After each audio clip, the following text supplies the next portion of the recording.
Well, it started because I was off work with stress and everything that I went to doctors, psychotherapists, all that kind of thing.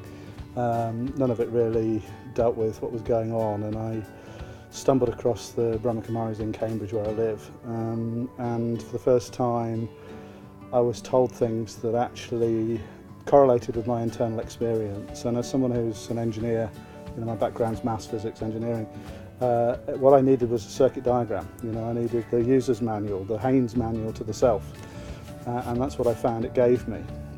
So although I started off extremely poor at meditation because my mind is just too active, and, the thing is, when you discover that you yourself have been trapped and cut off from your own inner resources, and you make some progress in breaking free from that trap and tapping into something that you realise that you have inside you that's much more powerful than you thought could conceive of was ever there, you kind of take a lot, you have a lot of empathy for everybody else, because everybody else is in the same position. They have their own unique traps. But so recognising what it's like to discover that you do have more power inside yourself, you do have more agency to be able to make things happen in your life that you want to make happen.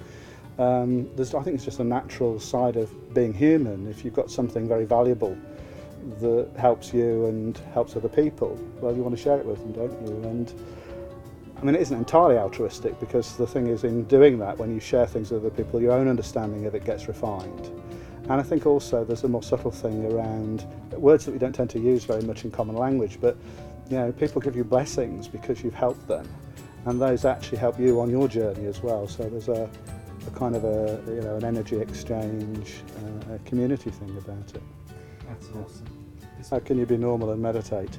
I think it's a great question, and I think the sort of adjacent question to it is when people think about spirituality as kind of something that's very woo-woo, it's like woo, and yet actually, if you think about what does it mean, spirit, it's essence.